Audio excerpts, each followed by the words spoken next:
Good morning बच्चों। Glow of physics में आप सबका स्वागत है। प्यारे बच्चों, आज की जो हमारी वीडियो है वो है बच्चों हाइड्रोजन स्पेक्ट्रम। महत्वपूर्ण वीडियो है बच्चों, और ये हाइड्रोजन स्पेक्ट्रम जो है आपको पूछा जाता है बच्चों।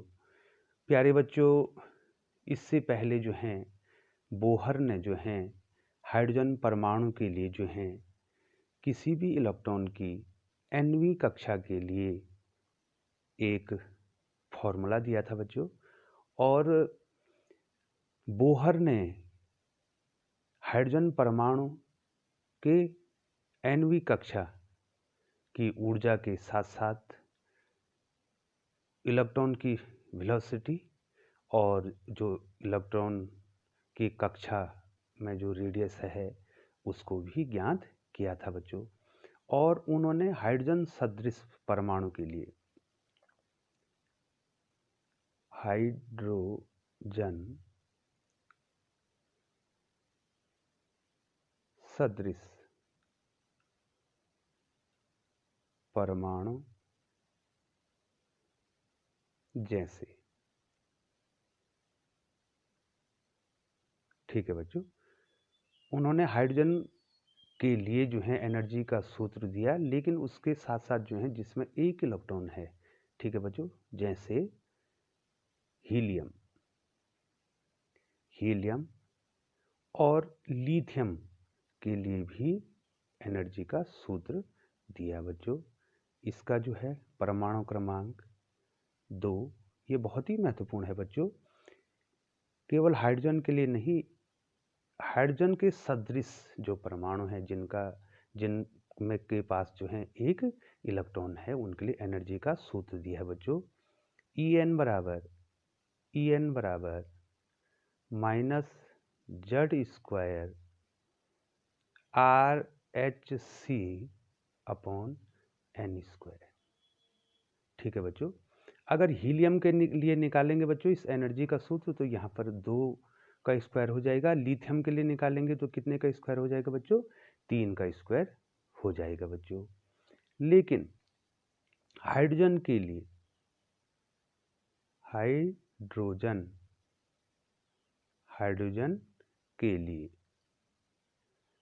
के लिए कितना हो जाएगा बच्चों? Z कितना हो जाएगा?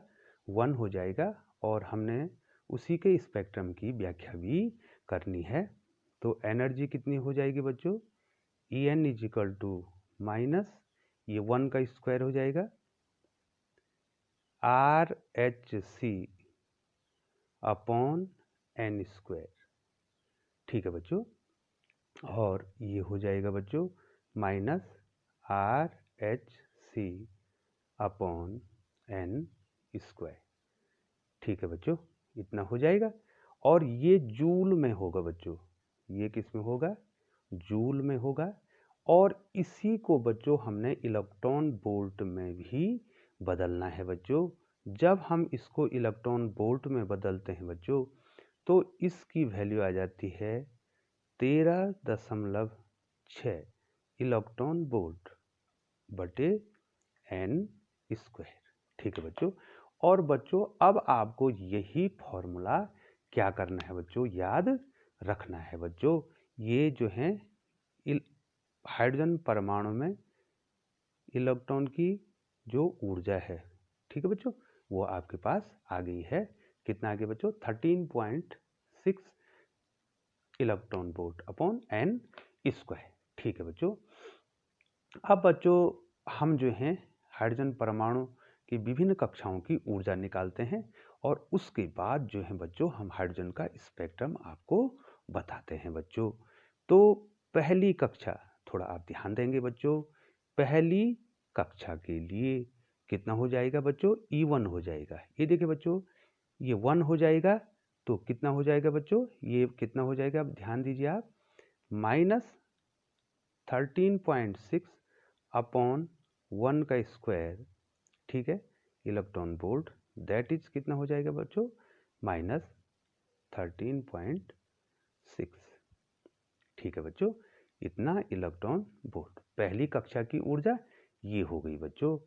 दूसरी कक्षा की जो ऊर्जा है बच्चों वो हो जाएगी -13.6 अपॉन 2 का स्क्वायर इलेक्ट्रॉन वोल्ट, और इसमें हम -13.6 इलेक्ट्रॉन वोल्ट में 4 का भाग दे देंगे, इसको डिवाइड कर देंगे बच्चों। तो बच्चों ये आ जाएगा -3.4 इलेक्ट्रॉन वोल्ट। ठीक है बच्चों, पहला कितना है 13.6 और दूसरा कितना है बच्चों -3.4। एनर्जी बढ़ रही है बच्चों। ठीक है बच्चों, यहाँ पर जो है ये माइनस में जो छोटा होता है बड़ा हो जाता है। ये एनर्जी धीरे धीरे जो है उच्च ऊर्जा स्तर की एनर्जी बढ़ती जाएगी बच्चों।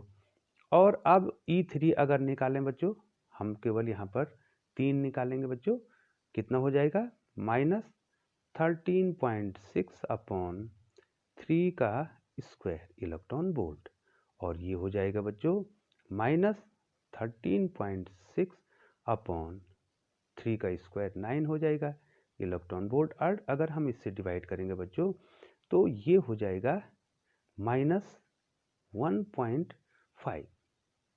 ठीक है, 51 भी लिख सकते हैं, इतना इलेक्ट्रॉन वोल्ट। तो बच्चों ये आपको याद भी होनी चाहिए बच्चों।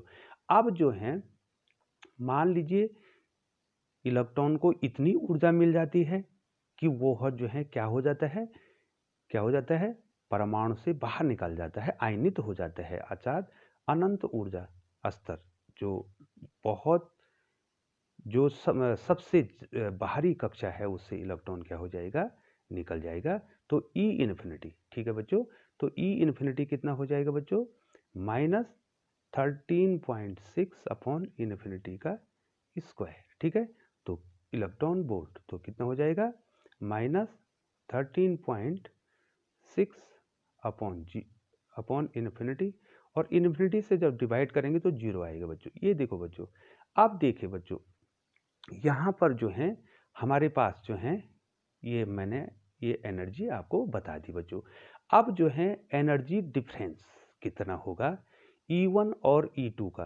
ठीक है बच्चों, यदि मैं डेल्टा ई, मैं केवल एक ऊर्जा स्तर, दो ऊर्जा स्तर का निकाल रहा हूँ बच्चों, डेल्टा ई बराबर जो एनर्जी डिफरेंस है E2 और E1 का, इसको भी निकाल के रख देता हूँ बच्चों, E2 minus E1 that is कितना हो जाएगा बच्चों -3.4 electron volt minus 13.6 electron volt. ये देखिए बच्चों, ध्यान दे रहे हैं बच्चों आप लोग, ये देखिए। तो अब ये कितना हो जाएगा बच्चों, ये माइनस माइनस का प्लस हो जाएगा, 13.6 electron volt minus 3.4 electron volt. ठीक है बच्चों, अब ये कितना हो जाएगा, इसमें अगर इसको आप माइनस कर दें तो ये हो जाएगा बच्चों 10.2 इलेक्ट्रॉन वोल्ट। ये देखिए बच्चों। ठीक है बच्चों, अब आगे बढ़ते हैं। अब बच्चों जो हैं, जो ये हमारा E2 minus E1, E2 minus E1 का दैट इज डेल्टा ई, इसका जो डिफरेंस आया वो आया हमारा 12.2 इलेक्ट्रॉन वोल्ट। अब हमने ये बताना है कि जो इलेक्ट्रॉन जो हैं 12.2 इलेक्ट्रॉन वोल्ट की एनर्जी एक्वायर्ड करेगा और दूसरी ऊर्जा स्तर में जाएगा, उसके बाद जब जो है वो पुनः जो है अपनी प्रारंभिक कक्षा अर्थात निम्नतम ऊर्जा स्तर में आएगा, तो वो जो एनर्जी को रिलीज करेगा तो उस फोटोन का तरंगदैर्घ्य क्या होगा। तो बच्चों हमने उसका भी आपको सूत्र बताना है, और उसके बाद जो है तब हाइड्रोजन स्पेक्ट्रम आपको बताना है बच्चों। पहले हमने उस ऊर्जा को निकालना है बच्चों। तो देखिए बच्चों, मान लीजिए बच्चों, ये देखिए इस प्रकार से हम जो है यहाँ पर आपको बता देते हैं। मान लीजिए इसको इस प्रकार से भी बना सकते हैं बच्चों, ये नाभिक हो गया। ठीक है बच्चों, ये देखिए ये कक्षाएं होगी इस प्रकार से, ये कक्षाएं होगी। मान लीजिए, माना बच्चों ये EN1 है, ठीक है बच्चों, और ये EN2 है। ठीक है बच्चों, तो क्या होगा, इलेक्ट्रॉन कहाँ चला जाएगा बच्चों, दूसरी कक्षा में चल जाएगा। कितनी एनर्जी एक्वायर्ड करेगा बच्चों, 10.2, जो मैंने केवल दूसरी कक्षा के लिए मान रखा है। और जब जो है ये दूसरी कक्षा से कहाँ आएगा, पहली कक्षा में आएगा, तो बच्चों ये क्या करेगा, एक फोटोन को उत्सर्जित करेगा बच्चों। ठीक है, इस प्रकार से एक फोटोन उत्सर्जित हो जाएगा बच्चों। अब हमने इस फोटोन का क्या निकालना है, तरंग दैर्ध्य निकालना है, वेवलेंथ निकालना है बच्चों कि वेवलेंथ क्या होगा। और वो फॉर्मूला हम इसको जनरली यहाँ पर जो है बच्चों, यहाँ N1 1 है, यहाँ पर जो है N1 कितना है बच्चों, 1 है, और N2 कितना है बच्चों, N2 2 है।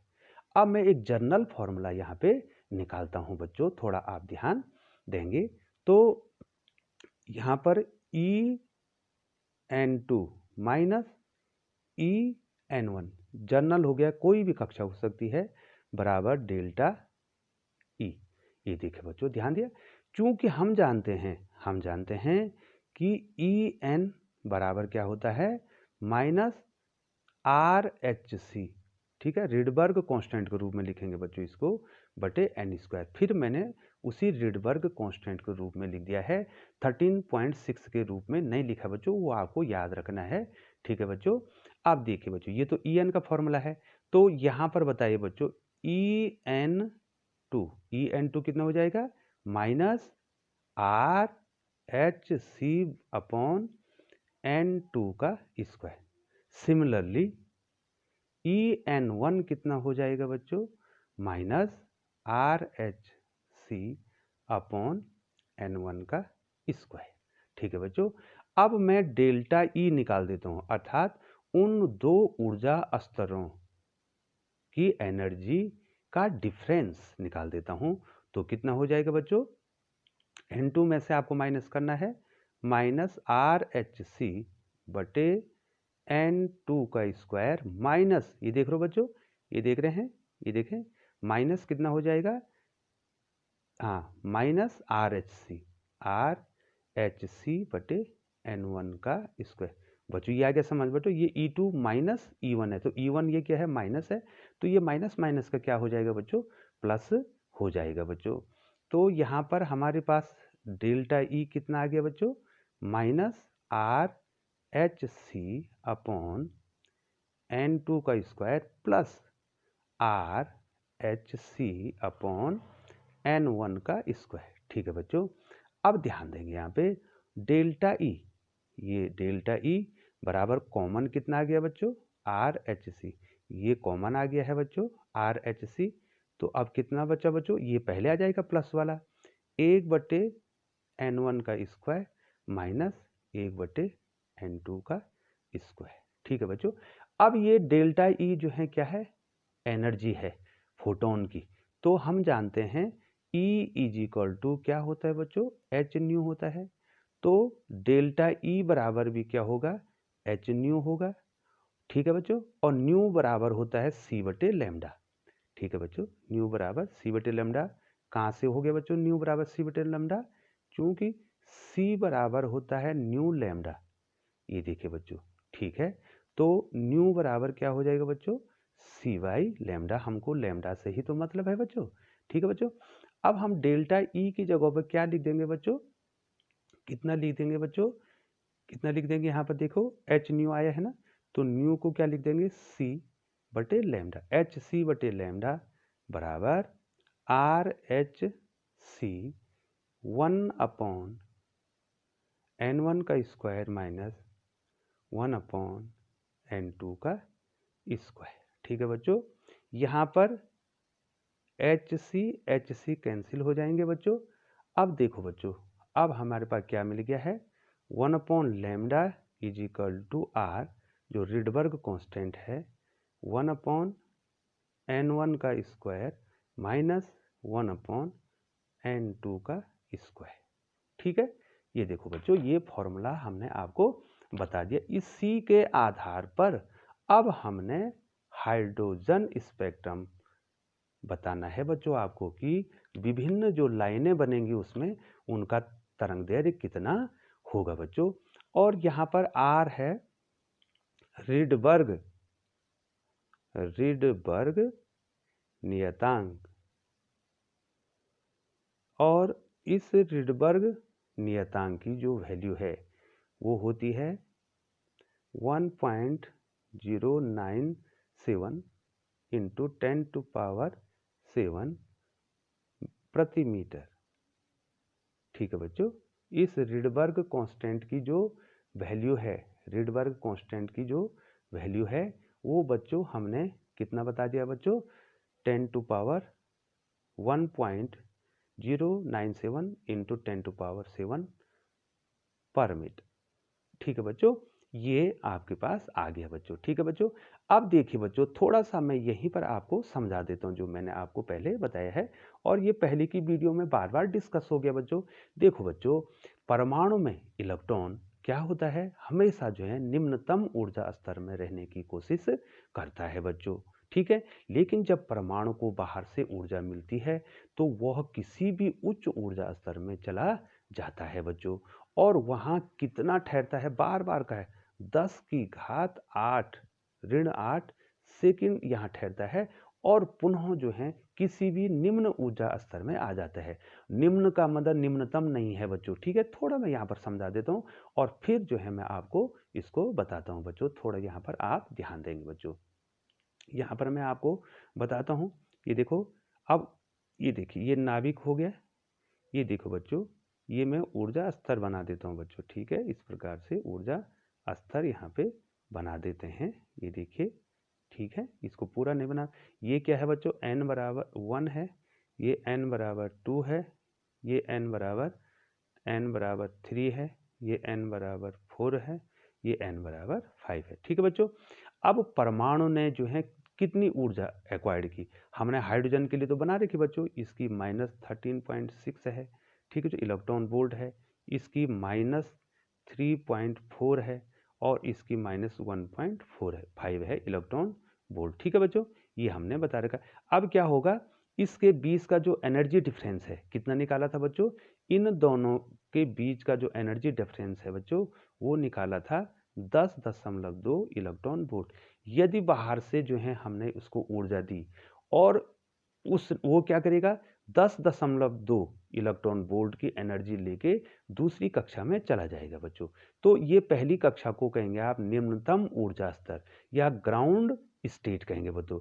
और ये जो है प्रथम उत्तेजित अवस्था, द्वितीय, तृतीय, चतुर्थ। ठीक है बच्चों, इस प्रकार से आगे ये बढ़ता जाएगा।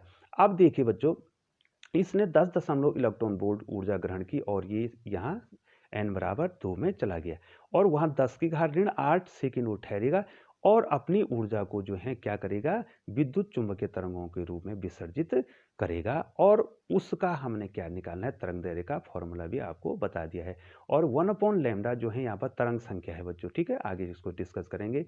अब देखिए बच्चों, अब यहाँ हो सकता है कि ये इलेक्ट्रॉन जो है पहली कक्षा से दूसरी में जाए, दूसरी से तीसरी में जा सकता है, तीसरी से जो है, तीसरी से पहली से जो चौथी में भी जा सकता है, और पहली से पांचवी में भी जा सकता है। और ये अब देखो बच्चों, इसके लिए यहाँ पर जो है ये जरूरी नहीं है, ये जरूरी नहीं है कि अगर इलेक्ट्रॉन जो है n बराबर 5 में चला गया तो उसको निम्नतम ऊर्जा स्तर में आना ही है। वो क्या कर सकता है, किसी भी निम्न, देखो n बराबर 5 के लिए निम्न कौन हो गया, n बराबर 4 में निम्न हो गया, n बराबर 2 भी निम्न हो गया, n बराबर 4 में निम्न हो गया, 3 में निम्न हो गया, 2 भी निम्न हो गया, और n बराबर 1 निम्नतम हो गया। ये जरूरी नहीं है कि n बराबर 5 में जाने वाला इलेक्ट्रॉन सीधे कहाँ आ जाए, n बराबर 1 में आ जाए। वो n बराबर 4 में भी आ सकता है, 3 में भी आ सकता है, और 2 में भी आ सकता है। वो इस बात पर निर्भर करेगा कि वो कितनी एनर्जी का फोटोन क्या कर रहा है, रिलीज कर रहा है बच्चों।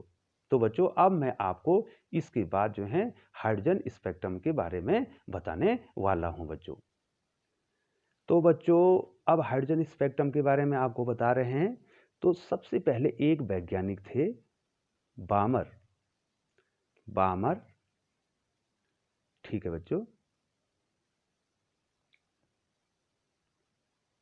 बामर एक वैज्ञानिक थे। 1885 ईस्वी में, ऑन 1885, 1885 ईस्वी में इन्होंने क्या किया, हाइड्रोजन के उत्सर्जन स्पेक्ट्रम का विधिवत अध्ययन किया। ठीक है बच्चों, क्या किया बच्चों इन्होंने, हाइड्रोजन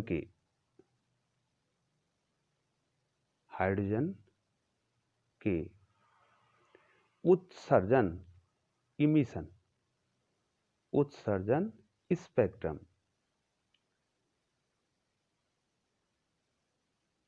की विधिवत व्याख्या की। अब आप बोलेंगे कि विधिवत क्या हुआ? ठीक है बच्चों, व्याख्या की आपके दिमाग में ये प्रश्न बनना होगा ना। विधिवत का मतलब हो गया कि इससे पहले बोहर ने भी क्या था बच्चों? ठीक है बच्चों, क्या क्या था? बोहर ने भी, लेकिन वो ये नहीं समझा पाया था बच्चों। बोहर ने जो है बता तो दिया था बच्चों, लेकिन उन्होंने ये नहीं बताया था कि इस प्रकार की अनेक रेखाएं भी हो सकती हैं, इस प्रकार की सीरीज भी हो सकती हैं। ठीक है बच्चों, तो सबसे पहले बामर ने ये देखा बच्चों। ठीक है, उन्होंने हाइड्रोजन स्पेक्ट्रम की क्या की? विधिवत व्याख्या की। ठीक है, तो उन्होंने क्या देखा बच्चों? स्पेक्ट्रम की जो पृष्ठभूमि है, स्पेक्ट्रम की पृष्ठभूमि ग्राउंड में, ठीक है बच्चों, जो काली पृष्ठभूमि है। ठीक है बच्चों, स्पेक्ट्रम में जो काली क्या है? पृष्ठभूमि है। कैसी पृष्ठभूमि थी ये? काली पृष्ठभूमि थी, काला सा भाग था। ठीक है बच्चों, उनमें उन्होंने क्या देखी? चमकीली रेखाएं देखी। ठीक है बच्चों, क्या देखी इन्होंने इसमें? पृथक पृथक, बच्चों मैं इसको लिख नहीं रहा हूं आज, पृथक पृथक चमकीली रेखाएं देखी, चमकीली रेखाएं देखी।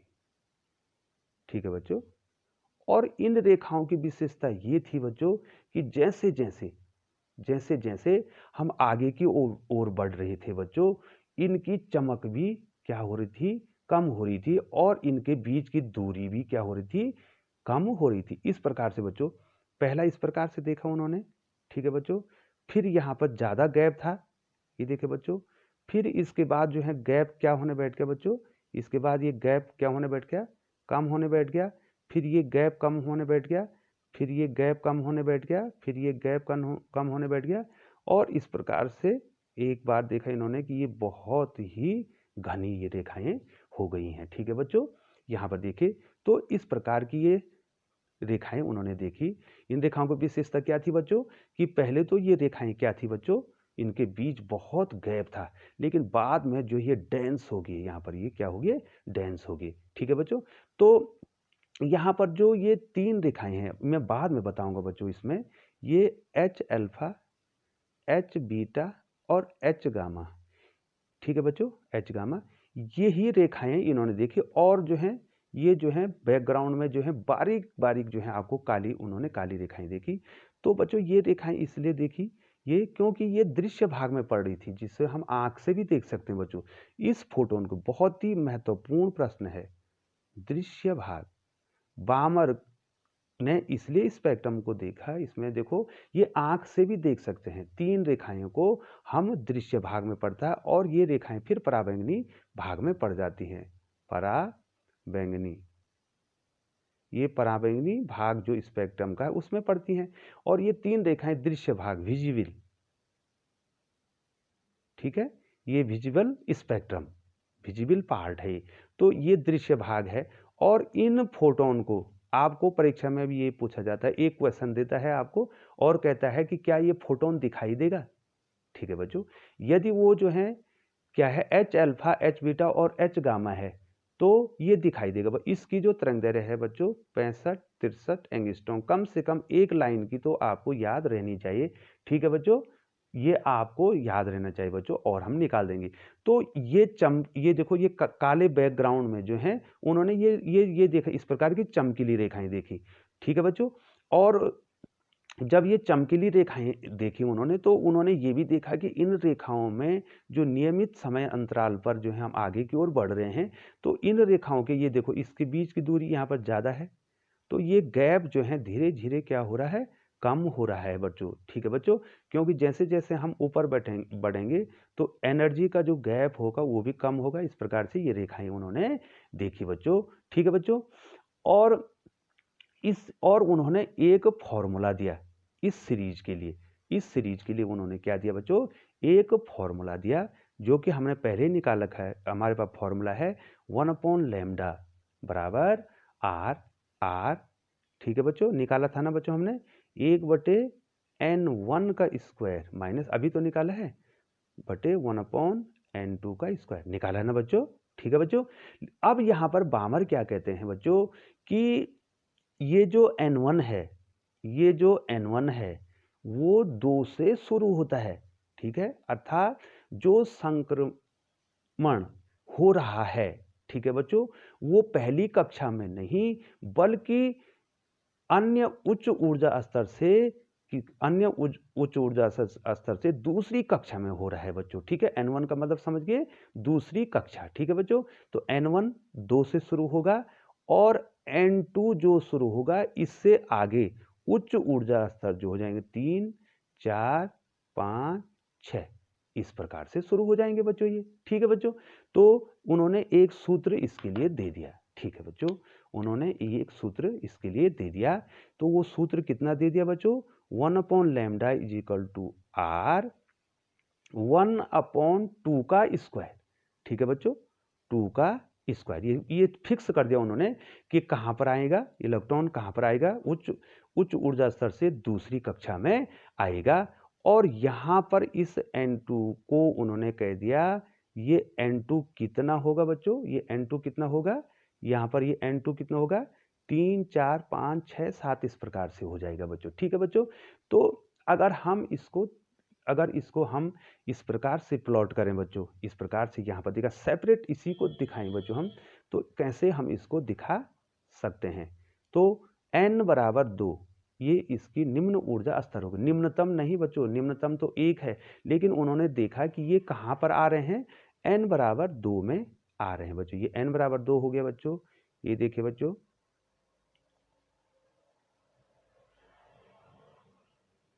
ये देखिए बच्चों। ठीक है, n बराबर 2, n बराबर 3, n बराबर 4, n बराबर 5 और n बराबर 6। ठीक है बच्चों, अब हो क्या रहा है, ये कहाँ आ रहा है n बराबर, अब ये n बराबर जो क्या है बच्चों, n बराबर 3 के लिए n बराबर 2 क्या है, निम्न ऊर्जा स्तर है, 4 के लिए भी ये निम्न ऊर्जा स्तर है, 5 के लिए भी निम्न ऊर्जा स्तर है और 6 के लिए भी क्या है बच्चों, ये निम्न ऊर्जा स्तर है बच्चों। तो ये सारे कहाँ आएंगे बच्चों, ये जब जो है दूसरे में जाएगा, तीसरे से जो है जो इलेक्ट्रॉन कहाँ आएगा, फिर वो दूसरे में आएगा, और चौथे से भी कहाँ आएगा बच्चों, दूसरे में आएगा, पांचवें से भी कहाँ आएगा बच्चों, दूसरे में आएगा, और छठवें से भी कहाँ आएगा बच्चों, दूसरे में आएगा। तो इस सीरीज, ये जो सीरीज इन्होंने यहाँ पर स्पेक्ट्रम की निकाली, इस सीरीज को अब बच्चों n बराबर 6 होगा, 7 होगा, 8 होगा, तो असंख्य रेखाएं आपको इसमें दिखाई देंगी। लेकिन विशेषता क्या है बच्चों इन रेखाओं की, इन रेखाओं की विशेषता ये है कि जैसे जैसे हम आगे बढ़ रहे हैं ये रेखाएं डेंस हो रही हैं, पास पास आ रही हैं, पहले तो बहुत दूर दूर हैं, ठीक है बच्चों, और उसके बाद पास पास आ रही हैं बच्चों। तो इसी को कहते हैं बामर श्रेणी, बामर श्रेणी, ये बामर श्रेणी होगी। और सबसे पहले जो है हाइड्रोजन स्पेक्ट्रम की खोज इन्होंने ही की है, क्योंकि सबसे पहले इन्होंने ही इसमें देखा। ये देखो ये बामर श्रेणी होगी बच्चों। और मैं आपको इसको बता दूं बच्चों, ये बामर श्रेणी किस स्पेक्ट्रम के किस भाग में आती है बच्चों, 3 रेखाएं, 1 2 3 देख लेना बच्चों इसको, 3 रेखाएं तो इसकी किस में आती हैं, दृश्य भाग में आती हैं, विजिबल, और ये दिखाई देती हैं दृश्य भाग में आती हैं बच्चों ये 3 रेखाएं। और बाकी जो है कहाँ आती हैं, पराबैंगनी क्षेत्र में आती हैं बच्चों। ठीक है बच्चों, अब हम दूसरी सीरीज पे जाते हैं बच्चों। हाँ बच्चों, इसके बाद बच्चों जो है लाइमन नेक्स्ट श्रेणी थी, लाइमन श्रेणी।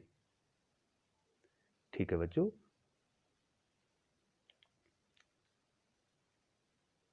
Lyman series. ठीक है बच्चों, लाइमन जी क्या कहते हैं बच्चों, लाइमन जी कहते हैं कि यहाँ पर कोई भी जो इलेक्ट्रॉन है परमाणु में वो उच्च ऊर्जा स्तर से, ठीक है, हाइड्रोजन में उच्च ऊर्जा स्तर से कहाँ आएगा, पहले ऊर्जा स्तर में आएगा बच्चों। ठीक है, निम्नतम ऊर्जा स्तर में लौटेगा बच्चों। ठीक है बच्चों, तो यहाँ पर उन्होंने, यहाँ पर देखो बच्चों, उन्होंने n1 को कितना निर्धारित किया, उन्होंने n1 को 1 निर्धारित किया। ठीक है बच्चों, और N2 को क्या निर्धारित किया बच्चों उन्होंने, 2 3 4 5, ये देखो बच्चों। तो ये N1 क्या हो गया बच्चों, निम्नतम ऊर्जा स्तर, ग्राउंड स्टेट ऊर्जा स्तर, ठीक है बच्चों। और N2 क्या हो गया, उच्च ऊर्जा स्तर, उच्च ऊर्जा स्तर, ठीक है बच्चों। और वो ऊर्जा स्तर कहां से शुरू होंगे बच्चों, 2 3 4 5 से शुरू होंगे बच्चों, होंगे नहीं होंगे बच्चों। तो बच्चों अगर हम जो हैं, जो हमारे पास वेवलेंथ का फॉर्मूला आया है, वेवलेंथ का फॉर्मूला आया है बच्चों, उसमें रख देंगे तो कितना आ जाएगा बच्चों, 1/λ बराबर कितना हो जाएगा, r 1/1 का स्क्वायर फिक्स कर दिया बच्चों उन्होंने, ठीक है। और यहाँ पर अब N2 N1 की जगह क्या लिख दिया, 1 लिख दिया, और N2 का स्क्वायर। और N2 कितना होगा बच्चों, N2 कितना होगा बच्चों, 2 से 3 से 4 5 ये हो जाएंगे बच्चों, ठीक है बच्चों। इस प्रकार से ये हो जाएगा बच्चों। अगर इस लाइमन सीरीज को मैं अलग से बनाना चाहूँ तो किस प्रकार से बन जाएगी बच्चों, थोड़ा आप इसको देखेंगे।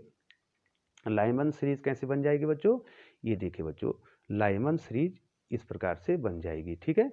ये n बराबर कितना है बच्चों, 1, ठीक है। n बराबर 1, n बराबर 2, n बराबर 3, n बराबर 4, ठीक है बच्चों, और n बराबर 5।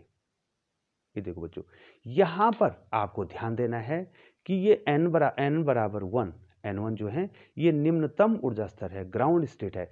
तो अब ये फोटोन कहाँ आएगा, इसमें कितने फोटोन, यहाँ पर देखिए बच्चों, ये N2 से N1 में आएगा, N3 से N1 में आएगा, N4 से कहाँ आएगा, N1 में आएगा, N5 से N1 में आएगा, और सो ऑन। बहुत सारी रेखाएं मिलेंगी बच्चों आपको। और ये जो रेखाएं हैं बच्चों, ये पराबैंगनी क्षेत्र में आती हैं, ठीक है बच्चों। कहाँ आती हैं, पराबैंगनी क्षेत्र, अल्ट्रावायलेट जो रीजन है वहां ये आती हैं बच्चों, ठीक है बच्चों। तो यहाँ पर ये लाइमन हो गया बच्चों। अब बच्चों और का जो है मैं इसमें नहीं बताऊंगा, और का जो ऊर्जा आरेख है वो जो है आप स्वयं बनाएंगे बच्चों। लेकिन अब इसके बाद जो है 2 श्रेणियां होगी बच्चों, दूसरी लाइमन हो गई, तीसरी जो है बच्चों यहाँ पर उसका फॉर्मूला बता देते हैं और आप इजीली इसको कर सकते हैं बच्चों, ठीक है बच्चों। पाषाण श्रेणी काफी सरल टॉपिक है बच्चों ये, और आसानी से आप कर सकते हैं। पाषाण श्रेणी, पाषाण सीरीज। अब पाषाण सीरीज में जो है बच्चों क्या हो जाएगा, पाषाण सीरीज में जो N1 है बच्चों, N1 है वो हो जाएगा तीसरी कक्षा, ठीक है बच्चों। N1 तीसरी कक्षा, और N2 जो है वो जब तीसरी कक्षा से ज्यादा क्या होंगे बच्चों, हायर क्या होंगे, सॉरी बच्चों, 4 5 6 7 8, ठीक है बच्चों। तो जो इलेक्ट्रॉन है आपका वो चौथी कक्षा से तीसरी कक्षा में, पांचवी से तीसरी, छठवीं से तीसरी, सातवीं से तीसरी, आठवीं से तीसरी, इस प्रकार से आएगा बच्चों। तो फॉर्मूला क्या हो जाएगा बच्चों, 1/λ इज इक्वल टू r 1/3 का स्क्वायर, हो जाएगा नहीं हो जाएगा, -1/N2 का स्क्वायर। N2 की जगह पर क्या हो जाएगा बच्चों, N2 इज इक्वल टू 3 के बाद कितना आएगा, 4 5 6 सो ऑन, ठीक है बच्चों। और ये श्रेणी पड़ेगी आपकी अवरक्त भाग में, ठीक है बच्चों। बहुत इंपॉर्टेंट, 1 नंबर में पूछा जाता है। अवरक्त भाग कहां पड़ेगी बच्चों, ये कहां पड़ेगी, अवरक्त भाग में पड़ेगी, इंफ्रारेड, ठीक है बच्चों, इंफ्रारेड रीजन में ये पड़ेगी बच्चों। तीसरी श्रेणी होगी बच्चों, पाषाण होगी। और 2 श्रेणी और हैं इसमें बच्चों, ठीक है। पाषाण के बाद ब्रैकेट श्रेणी हो जाएगी, ब्रैकेट श्रेणी, ठीक है बच्चों, ब्रैकेट सीरीज। अब ब्रैकेट सीरीज में जो है बच्चों, अब इसी प्रकार से आगे जाना है आपको।